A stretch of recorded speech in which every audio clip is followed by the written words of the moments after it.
Hello and welcome to Top Story. This fury in China that the Dalai Lama, Tibet's leader in exile for the last 40 years, is today to receive the US Congressional Gold Medal, the highest award that Congress can confer. The official Chinese news agency this week made a bitter attack against the Dalai Lama, who's also a winner of the Nobel Peace Prize. Xinhua accused him of supporting evil cults. Before receiving the medal, the Dalai Lama is to visit the White House for a public meeting with President George W. Bush. Beijing has lobbied hard to prevent the ceremony going ahead and is particularly angered that Bush is to present the award to the Dalai Lama in person. He's lived in exile since staging a failed uprising against Chinese rule in 1959 and is regarded as a separatist and a traitor by the Chinese authorities. But for Tibetan Buddhists, the Dalai Lama is their spiritual leader and an incarnation of the Bodhisattva of compassion, an enlightened being in Buddhism. He says he no longer seeks independence for Tibet, but autonomy within China. Well, joining me now from Lausanne in Switzerland to discuss the Congressional Award is Claude B. Levinson, the author of the first authorized biography of the Dalai Lama and a specialist on Tibet. Thanks very much for being with us on Top Story. If I could just begin by asking you, why is it that a 72-year-old Buddhist monk is able to get the Chinese into such a state of irritation? Well, I think it's very simple, because the Dalai Lama for the Tibetans and for many people is not only a spiritual leader, but also he represents a cause for freedom and for freedom of Tibet. He is also representing the fight of his people for the human rights and for religious freedom. And you know that now in China, the problem of the human rights is very high in the agenda of the democratic countries. What is it, though, that accounts for the bitterness of the Chinese reaction to the decision by Congress to give this award? Because just the Chinese don't like all the fuss is made about this, and they accuse all the people who is receiving or meeting the Dalai Lama to be meddling in the internal affair of China.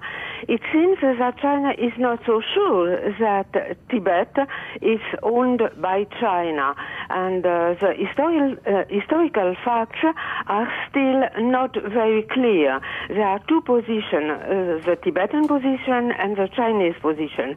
Tibetans said that their land, their country, was a free and independent one, and China is still arguing that Tibet is owned by China since many centuries.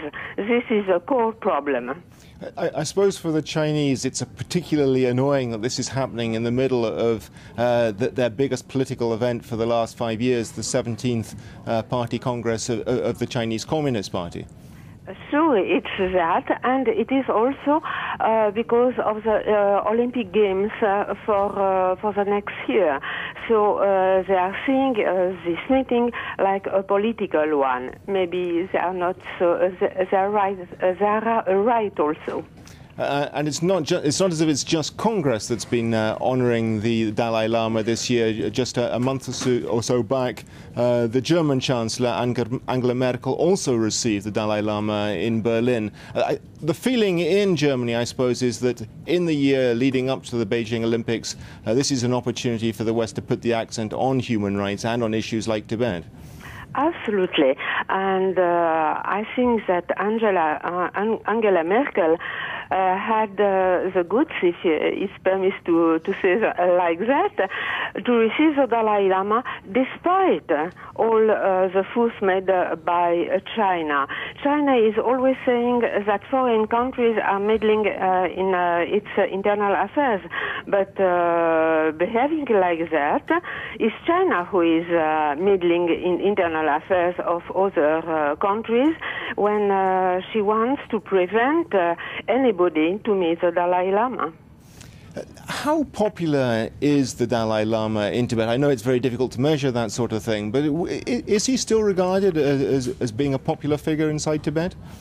Well, I think that the Dalai Lama is still very much a very popular figure in Tibet, because for Tibetans, the Dalai Lama embodies really their country, their belief, and the lost independence.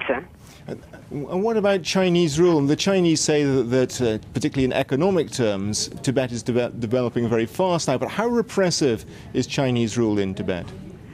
Well, Chinese says that really Tibet is going very well on the economical side, but this economical development is very much in benefit of Chinese population who was transferred in Tibet, and Tibetans are feeling that this development is not for them, but just in interest of China and in China's interest to exploit the riches of Tibet and to have more space for Chinese people to have more space of living, and they are feeling like citizens of second rank in their own country.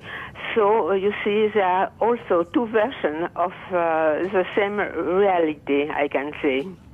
How much resonance does it have? What does it mean for the Tibetan people when, for instance, Congress makes an award like this to the Dalai Lama? Well, a little like the Nobel Prize, you see. It's a recognition of the Dalai Lama, for sure, for a human being who is leading peaceful protest and who is leading his people with non-violent means, but also it's a recognition maybe of a just cause for freedom and for human rights, and so it's encouraging for Tibetan people that they are on the right path. Okay, that's all we have time for today. Thanks to Claude B. Levinson in Lausanne. Join us again tomorrow for another edition of Top Story. Goodbye.